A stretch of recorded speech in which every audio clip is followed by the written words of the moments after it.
हमारे पास पेशेंट आते हैं कि वो बोलते हैं हमें कमर में दर्द है, बहुत सीवियर पेन को बताते हैं, वजन उठाने की हिस्ट्री भी देते हैं। कोई बताता है जिम किया, फीमेल्स होती है कहते हैं वजन उठाया था, बाल्टी उठाई। एक टिपिकल एक साइन होता है जिसमें वो बताते हैं कि जब मैं छींकता हूँ या खांसता हूँ तब मुझे बहुत सीवियर पेन होता है, लंबी सांस लेने पर भी, ब्रीदिंग में भी मेरे को वहीं पे पेन जाता है, पेन मेरे पैरों में नहीं जाता है। इसका मतलब है कि पूरे चांसेस हैं, अगर वेट उठाने की हिस्ट्री है और सिर्फ कमर में दर्द जा रहा है छींकने खांसने पे, तो आपको डिस्क में क्रैक हो सकता है, जिसको बोलते हैं एनुलर टियर। तो एनुलर टियर जो डिस्क में हो जाता है, छींकने खांसने पर वो दर्द बढ़ता है, बहुत सीवियर होता है, बहुत तीव्र होता है, ऐसा लगता है कि जान निकल जाए। तो ये एक बहुत क्लासिकल फीचर है एनुलर टियर का। एनुलर टियर में हो सकता है, स्लिप डिस्क में हो सकता है, कैनाल स्टेनोसिस में भी ये हो सकता है। तो अगर आप किसी को इस टाइप की है तो बेटर है कि उसका क्लिनिकल एग्जामिनेशन कराएं या फिर एमआरआई से इसका क्लियर कट पता चले। बोन की स्ट्रेंथ के लिए क्या क्या चीजें जरूरी होती है, बहुत इंपॉर्टेंट है। बोन की स्ट्रेंथ के लिए calcium, vitamin D3, vitamin C, vitamin K। Vitamin D तो बहुत ही इंपॉर्टेंट है। कैल्शियम बहुत सारे खाने में पाया जाता है, जो खाना जैसे फिश है, मीट है, ग्रीन लीफी वेजिटेबल्स है, नट्स है, ओट्स है, ब्रोकली है, इनमें बहुत मात्रा में होता है। डेयरी प्रोडक्ट है जैसे दूध है, योगर्ट्स है, पनीर है, इनमें भी ये काफी मात्रा में होता है। तो इन चीजों से हमें कैल्शियम प्राप्त होता है।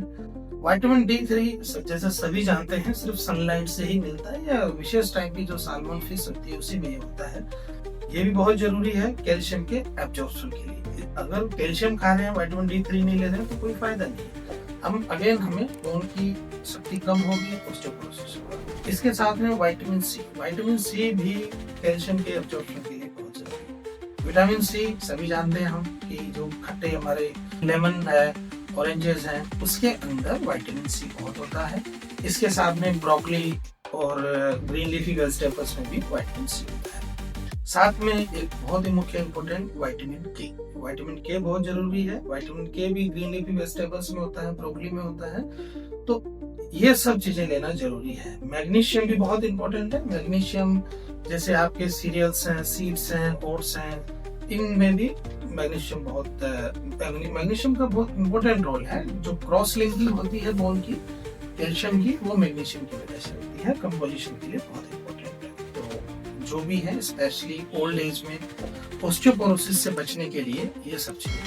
Thank you. Vitamin B complex या विटामिन B12 बहुत ही जरूरी है हमारी सेहत के लिए, स्पेशली नर्वस टिश्यू के लिए, ब्रेन के लिए। जो हमारी नसें होती हैं जैसे येलो स्ट्रक्चर हैं, इनके बाहर जो नसें होती है इनमें माइलिन शीथ होती है। तो माइलिन शीथ के फॉर्मेशन के लिए विटामिन बी कॉम्प्लेक्स या विटामिन B12 बहुत ज्यादा जरूरी है। तो इसलिए जब भी डीमाइलेटेड कोई डिजीज होती है, नसों का फ्लो कम हो जाता है, NCV के अंदर एक्सोनल न्यूरोपैथीज आ रही हैं, तो हमें विटामिन बी कॉम्प्लेक्स के इंजेक्शंस लेने पड़ते हैं। विटामिन बी कॉम्प्लेक्स किन किन खाने में होता है, जैसे फिश में, ग्रीन जो वेजिटेबल्स हैं, पत्तेदार हरी सब्जियां होती है उनमें होता है, फिश में विशेष फिश है उसमें होता है, मीट में होता है, अंडे में होता है, दाल है, तो इन सब में होता है। अगर ये रेगुलर इन चीजों का हम सेवन करते हैं तो विटामिन बी कॉम्प्लेक्स से B12 की कोई कमी नहीं आ सकती है। नॉर्मली इसकी जो मात्रा हमें 400 माइक्रोग्राम पर डे के हिसाब से हमें एक मात्रा हमें जरूरत होती है। तो विटामिन बी कॉम्प्लेक्स या B12 बहुत ही जरूरी है।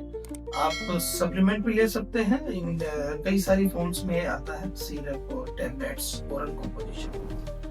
आज की दुनिया में बैक पेन बहुत बढ़ गया है। इसके जो कारण है वो भी बहुत सारे हैं। अगर स्लिप डिस्क और कैनाल स्टेनोसिस की हम बात करें तो एक कंडीशन ऐसी होती है जिसमें हमें डॉक्टर को कंसल्ट करना ही चाहिए। उस कंडीशन को हम बोलते हैं red flag. Red flag sign क्या होता है? अगर आपके पैरों की ताकत धीरे धीरे जा रही है, आपके लेटरिन पेशाब के रास्ते में कंट्रोल कम हो रहा है, आपको पता नहीं चलता है, आपका जो प्राइवेट पार्ट है, लेटरिन का रास्ता है या आपके जो दूसरे प्राइवेट पार्ट है, वहां सुनपन आता जा रहा है, तो आपको इमरजेंसी है, आपको डॉक्टर से कंसल्ट करना ही चाहिए। अदरवाइज हमें आगे पैरालाइज का अटैक पड़ सकता है। इसके साथ में अगर आपको वेट लॉस की हिस्ट्री है, आपको कोई कैंसर की हिस्ट्री है, आपको फीवर की हिस्ट्री है, रात को ज्यादा कमर में दर्द होता है तो ये अगेन एक कार्डिनल साइन है, आपको डॉक्टर को कंसल्ट करना चाहिए। तो एमआरआई और जो भी जांचें इसमें बनती है करवाना चाहिए। ये सब रेड फ्लैग्स के साइन है, इसमें आप कभी भी लापरवाही ना करें। जैसे अभी सर्दियों का समय है, तो सर्दियों के समय में जिनको जॉइंट्स की प्रॉब्लम होती है या जिनकी एज ज्यादा है तो जॉइंट्स का पेन बढ़ जाता है। इसका क्या कारण है? इसका ये कारण है सर्दियों में ब्लड का फ्लो कम हो जाता है, हमारी जो ब्लड की वेसल्स है वो सिकुड़ जाती हैं, जिनसे ब्लड का फ्लो कम हो जाता है, एनर्जी का डिस्ट्रीब्यूशन कम हो जाता है, इसीलिए ये जॉइंट्स की प्रॉब्लम होती है। दूसरा, कार्टिलेज डिहाइड्रेशन हो जाता है, कार्टिलेज सिकुड़ने लगती है सर्दियों में, इसलिए भी होता है। साइनोवियल जो फ्लूइड है उनकी थिकनिंग होने लगती है, इसलिए भी सर्दियों में जॉइंट्स पेन बहुत होता है। तो जिनको भी प्रॉब्लम है जॉइंट्स की, वो कुछ विशेष चीजों का ध्यान रखेंगे तो इन चीजों का कोई प्रॉब्लम नहीं होगी। अगर आपको आर्थराइटिस है तो मेडिसिन प्रॉपर लें, हॉट पैकिंग करें, हॉट बाथ ले सकते हैं, सुबह सुबह बेड से उठने से पहले स्ट्रेचिंग्स करें, एंकल की रिस्ट जॉइंट्स हैं साइड बाय साइड स्ट्रेचिंग्स कर सकते हैं। अगर मेडिसिन कुछ चलती है तो बेड से उठने से पहले मेडिसिन लें, स्मोकिंग कम करें। ये सब चीजें अगर हम ध्यान रखते हैं तो मॉर्निंग स्टिफनेस या फिर जो विंटर्स के अंदर जॉइंट्स की प्रॉब्लम है उससे हम बचे जा सकते हैं। मोस्ट इम्पोर्टेंट है कि लोग सर्दियों में पानी पीना कम कर देते हैं, छोड़ देते हैं। हाइड्रेशन मेंटेन रहना बहुत जरूरी है, तो पानी का जो मात्रा है वो बराबर रखें। Thank you. एक बहुत इम्पोर्टेंट चीज मैं आपको बताने जा रहा हूँ, डिस्कस करने जा रहा हूँ। आज कल की कॉर्पोरेट या जो बिजनेस लाइफ है, कॉर्पोरेट ऑफिशियल लाइफ है, इसमें घंटों बैठना पड़ता है, चाहे वो हमारे बॉस हो चाहे वर्कर्स हो, सभी को चेयर्स पे बैठना पड़ता है। इस चेयर्स पे कंटिन्यू लंबी सिटिंग की वजह से आपको बैक पेन की शिकायतें बढ़ रही है, नेक पेन की शिकायतें बढ़ रही है। तो इसका बेस्ट एक वर्क प्लेस एर्गोनॉमिक्स के हिसाब से बहुत अच्छी चीज है स्टैंडिंग डेस्क। स्टैंडिंग डेस्क में आप स्विच भी कर सकते हो स्टैंडिंग डेस्क और चेयर्स के बीच में एवरी 30 मिनट्स टू 60 मिनट। इससे फायदा क्या होता है? खड़े रहने से एक तो नेक पेन कम होगा, बैक पेन कम होगा, सर्कुलेशन बहुत अच्छा रहेगा, मेटाबॉलिज्म बढ़िया रहेगा। एक प्रॉपर तरीका होता है इसका कि जो हमारी आर्म्स होती है वो 90 डिग्री में फ्लेक्स हो, यहाँ पे एल्बो, और जो स्क्रीन है वो हमारी आईज के लेवल पे, तो इसको बोलते हैं स्टैंडिंग डेस्क। ये ट्रेंडिंग है, इसके बहुत फायदे हैं। अगर आपको घंटों 8-8, 10-10, 6-6 घंटे कंटिन्यूस बैठना पड़ रहा है तो standing desk is a good alternate, और आप स्विच कर सकते हैं standing desk and sitting. Morning stiffness अगर आपको है तो क्या करना चाहिए? मॉर्निंग स्टिफनेस है किसी को जोड़ों का, तो अगर आपको कोई दवाइयां चल रही है तो बेड से उठने से 30 मिनट पहले आप उस दवाई को ले लें। जैसे आपको गठिया है, कोई आर्थरोपैथी है, तो उठने से पहले स्ट्रेचिंग्स करें, जैसे कलाइयों को सर्कुलर मोशन में लेना, वैसे ही जो एंकल जॉइंट है उनको सर्कुलर मोशन में लेना।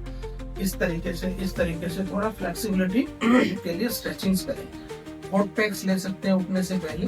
तो ये सब चीजों का ध्यान रखें। डायरेक्ट आप मतलब उठे नहीं तो आपको दिक्कत ज्यादा हो सकती है।